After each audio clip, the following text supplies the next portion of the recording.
오늘 시편 2편 보겠습니다. 시편 2편 1절부터 3절 먼저 봉독하시겠습니다. 어찌하여 이방 나라들이 분노하며 민족들이 헛된 일을 꾸미는가? 세상의 군왕들이 나서며 관원들이 서로를 꾀하여 여호와와 그의 기름 부음 받은 자를 대적하며 우리가 그들의 맨 것을 끊고 그의 결박을 벗어버리자 하는도다. 아멘. 시편 2편은 굉장히 강한 질문으로 시작합니다.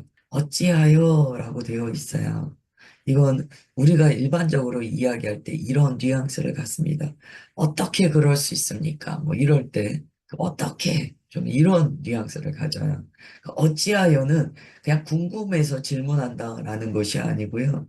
하나님의 권위에 도전하는 자들에 대한 탄식입니다. 그리고 그들을 향한 비판이에요. 세상의 군왕들이, 권력자들이 하나님과 하나님의 기름 부은 자, 즉 여기에서는 메시아죠. 예수 그리스도죠. 메시아를 대적하여 그들의 맨 것을 끊고 결박을 벗어버리자라고 이야기한다는 거예요. 여기서 꾀한다라고 되어 있어요. 서로 꾀한다. 이 꾀한다라는 것은 음모를 꾸민다는 거예요. 음모의 내용은 이런 거예요. 결박을 끊어버리자는 거예요. 그러니까 하나님과 메시아 예수 그리스도로부터 자신들이 결박당했다라고 보는 거예요. 이게 우리가 주님께 구속의 은혜를 받잖아요. 근데 말 그대로 이들은 그 구속의 은혜를요, 뭔가 포박당한 것처럼 생각했다는 거예요. 아주 말도 안 되는 이야기죠. 구원의 은혜를 받았는데 그 구원의 은혜를 결박처럼 느낀다는 거예요. 이런 일들이 신앙생활 안에 벌어집니다. 주님께서 우리에게 구원의 은혜를 베풀어 주셨어요.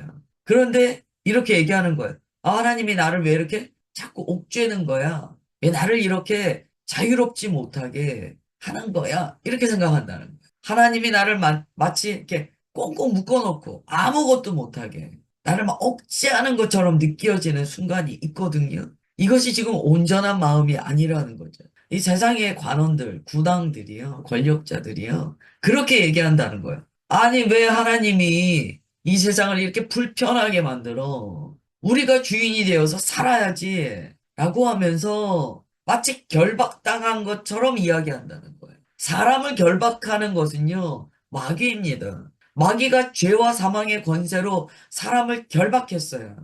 그런데 마치 하나님께서 우리를 그렇게 결박하고 있는 것처럼 이야기한다는 거예요. 그러면서 사람들을 막 선동하기 시작합니다. 이 하나님으로부터 벗어나야 된다, 우리는. 저 예수라는 자로부터 우리는 벗어나야 돼. 우리는 내가 주인이라고 선언해야 돼. 우리가 이 세상을 다스리는 거야. 바벨탑이죠. 그러한 일들이 일어난다라고 이야기해요. 무엇이 자유인가를 우리가 생각해 봐야 됩니다.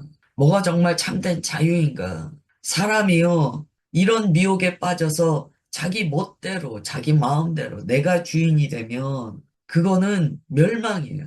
이제 문제는 세상의 군왕들, 관원들이 그렇게 이야기한다는 거예요. 세상의 통치자들이 그렇게 이야기한다는 거예요. 그 다음에 4절, 6절입니다. 하늘에 계신 이가 웃으심이요. 주께서 그들을 비웃으시리로다. 그때 분을 바라며 진노하사 그들을 놀라게 하여 이르시기를 내가 나의 왕을 내 거룩한 산 시온에 세웠다 하시리로다. 아멘. 이 사람의 뭐 어떤 권력자들이 통치자들이 이런 이야기를 할 때 주님의 반응은 어떠하신가? 주님께서 그냥 웃으신다는 거예요. 사람의 이러한 교만한 반역에 주님께서는 놀라지 않으십니다. 주님께서 웃으신다는 것은 그냥 어리석은 일이구나, 미련한 자들이구나, 라고 바라보신다는 거예요. 비웃으신다고 이야기합니다. 주님께서 이렇게 웃으시고 끝나는 일이 아니에요. 그 다음에는 진노하시죠. 4절과 5절에는 하나님의 감정이 나타나 있습니다. 4절에는 비웃으신다는 거야. 미련한 자들의 혜택가 아니냐? 하나님께서 그것 때문에 놀라시거나 두려워하신다는 게 아니에요. 저들이 지금 뭐 하는 것이냐? 라고 말씀하세요. 그 다음에 5절에 진노하신다. 하나님께서 비웃으시고 끝나는 게 아니에요. 그들을 향하여 노를 바라신다는 거예요. 그들을 놀라게 하여 이르시기를 반역자들을 두려워 떨도록 주님께서 말씀하신다는 거예요. 그 말씀이 이것입니다. 내가 나의 왕을 내 거룩한 산 시온에 세웠다. 이 말씀은요, 세상의 권력자들이 뭐라고 합니까? 자기들이 왕인 것처럼 이야기하는 거예요. 내가 다 할 수 있다라고 생각하는 거예요. 내가 통치할 수 있다라고 이야기하는 거예요. 세상 사람들에게 너희들은 내 말을 들어. 내게 권력이 있어. 그런데 하나님께서 내가 나의 왕을 나의 성산에 세웠다. 시온에 세웠다라고 말씀하세요. 메시아, 예수 그리스도이세요. 하나님께서 그 메시아를 세우셨다고 말씀하신다는 것은 하나님의 전권이 메시아에게 부어졌다라고 말씀하시는 거예요. 메시아 앞에 순복하라라고 말씀하시는 거예요. 1절부터 6절까지의 주님의 메시지의 주제는요. 누가 주권자냐라는 거예요. 누가 주권자냐? 여러분 아무리 작은 이 공동체라고 해도요. 사람은요. 가만 놔두면 한 사람이 독재자 됩니다. 우리들의 일그러진 영웅 이런 책도 보면은요. 가만히 있으면 이 질서가 없잖아요. 그러면 가만히 있으면 누군가가 일어나서 독재하려고 합니다. 그런 일들이 벌어진다는 거예요.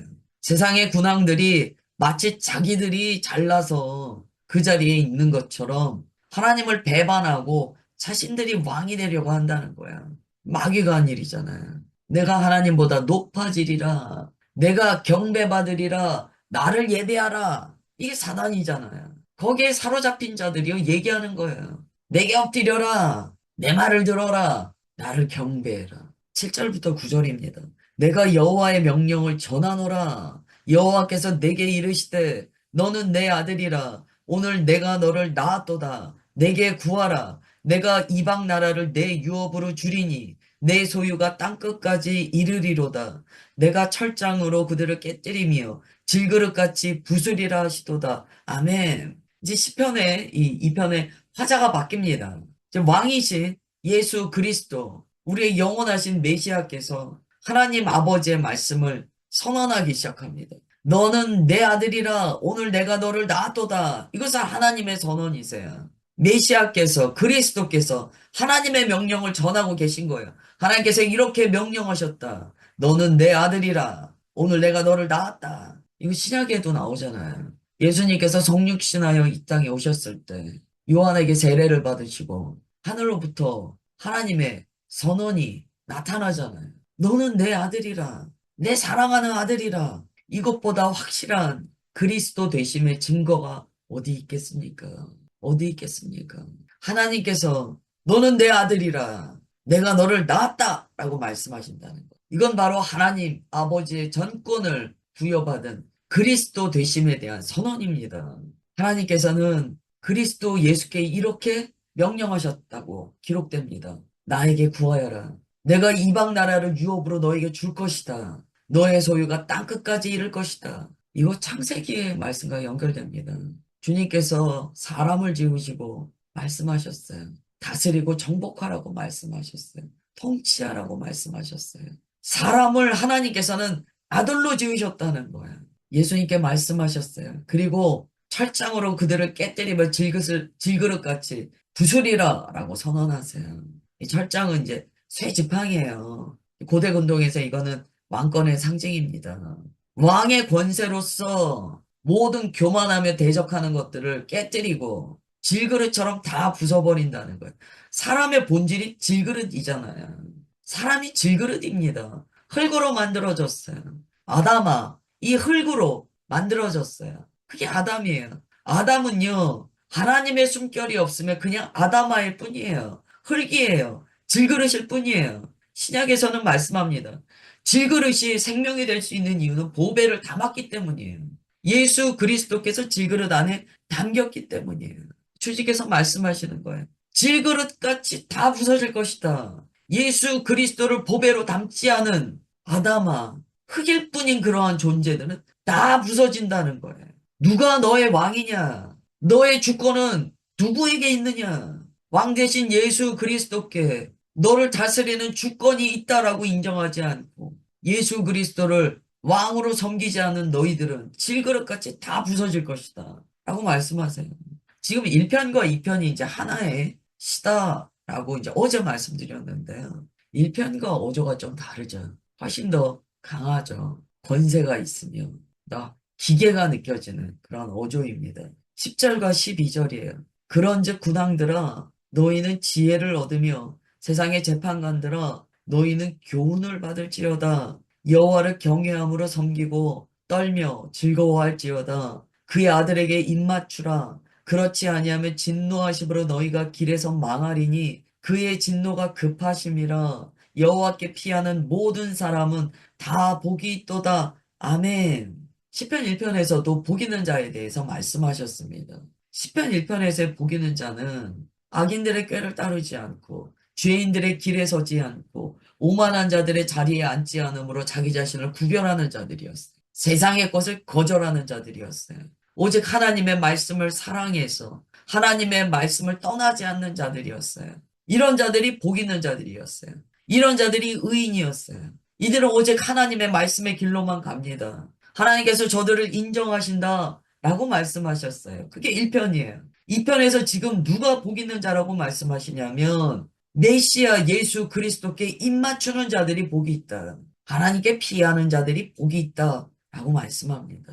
연결되는 말씀이에요. 9절까지는 강하게 말씀하셨어요. 이제 10절에 주님께서 말씀하세요. 그러니까 세상의 군왕들아 겸손해라. 하나님의 말씀으로 지혜를 얻어라. 세상의 재판관들아 너희 하나님의 말씀으로 교훈을 받아라. 너희들 마음대로 사는 것이 아니다. 하나님의 말씀 앞에 겸손하라. 순복하라. 여호와를 경외함으로 이 야레예요. 하나님을 두려워하고 섬기며 떨며 하나님을 사랑하라. 즐거워하라. 이게 경외에 대한 11절의 경외에 대한 이 선언입니다. 뭐가 경외심입니까? 두려워하며 주님을 섬기며 떨며 주님을 사랑하는 게 경외예요. 그리고 이 경외하는 자들은 이렇게 행동합니다. 예수 그리스도께 입맞춘다는 거예요. 이게 복음을 가진 자의 특징입니다. 여기서 입맞춘다는 것은요, 고대 근동에서요, 절대적인 복종의 표시가 됩니다. 또한 사랑과 충성, 완전한 헌신에 대한 표현입니다. 누가 예수 그리스도께 입맞추는 인생인가? 질문하시는 거예요. 주님을 경외하느냐? 주님을 섬기느냐? 주님을 두려워하는 마음이 있느냐? 주님을 정말 사랑하느냐? 인생들이 주님 앞에 떨며 엎드려 주님께만 헌신하며 즐거워하고 사랑하느냐고 질문하시는 거예요. 그게 복 있는 자다라는 거예요. 1편은 조금은 좀 이 잔잔한 어조셨다라고 느껴져요. 그런데 2편은 강한 어조로 말씀하세요. 그러니까 우리가 주님의 말씀을 묵상하고 아 그렇구나. 아 주님 날 사랑하시는구나. 그래 내가 구별돼야지. 이 정도의 어떤 지금 강도가 아닙니다. 100% 전적인 헌신이 됐냐고 질문하세요. 누가 복 있는 자인가? 1편만 보고 복 있는 자를 생각하시면 안 돼요. 2편까지가 하나의 시편으로 보셔야 됩니다. 하나님의 말씀은 어미하세요. 여호와께 피하는 모든 사람이 다 복이 있다는 거예요. 여러분 이 피한다는 게 무엇입니까? 1편에서는 어떤 구별로서 말씀하셨어요. 그러나 2편에서는 피한다는 거예요. 악인과 죄인과 이 오만한 자들로부터 자기 자신을 구별한다는 것은 오직 주 날개 아래로 보호하심을 청하며 피하는 것이다 라고 말씀하십니다. 주님의 통치 아래 있는 자들, 그 사람들이 복 있는 사람이다 라고 말씀하세요. 오늘 말씀에 따라 우리가 우리의 삶에 적용해야 됩니다. 나는 주님께 절대 복종의 표시로 사랑과 충성의 표시로 입맞추는 자인가를 보셔야 돼요. 이 가룟 유다가 예수님을 종교 지도자들한테 내어줄 때 이 가짜 입맞춤을 합니다. 그 장면을 한번 묵상해 보세요. 과연 뭐가 참된 입맞춤인가를 보셔야 돼요. 우리가 이 가짜 인생을, 가짜 그리스도인의 인생을 너무 살고 또 살고 또 살고 이래가지고요. 가짜로 입맞추는 일들이 많아요. 뭐 이런 좀 과하게 말씀드리면 이런 의미도 있는 것 같아요. 주님께 입맞추는데 그 입맞춤의 의미가 자기 과시용, 주님을 이용하고자 하는 입맞춤 얼마나 많습니까? 이 시편 2편을 묵상하면 우리가 정말 마음을 다시 한번 낮추게 됩니다. 이 사람은 가만히 있으면 늘 교만한 자리에 앉아 있어요. 아, 밑에 내려왔는데 좀 겸손해졌다라고 여겼는데 그 다음날 아침에 눈 뜨면 다시 가서 오만한 자리에 떡 앉아 있는 나를 발견하잖아요. 삶 전체로 주님 앞에 복종되었는가를 봐야 돼요. 그것이 바로 하나님께 피하는 것입니다. 그게 바로 보배를 담은 질그릇의 삶이에요. 그래야 복 있다라고 말씀합니다. 그래야 보겠다.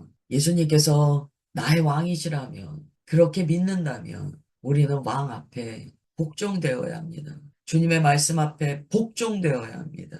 과거에요, 왕이 어떤 명령을 내렸는데, 신하가 왕이시여, 저랑 조금 의논 좀 하세요. 아, 왕이시여, 저한테 뭐 이런 걸 맡겼는데, 잘 생각하세요. 이럴 수 있습니까? 아, 왕이시여, 제가 지금 시간이 없습니다. 오늘 우리가 이 입맞춤이 어떠한 입맞춤인가를 묵상하셔야 돼요. 충성과 헌신을 바치는 입맞춤을 나는 주님께 드린 적이 있는가?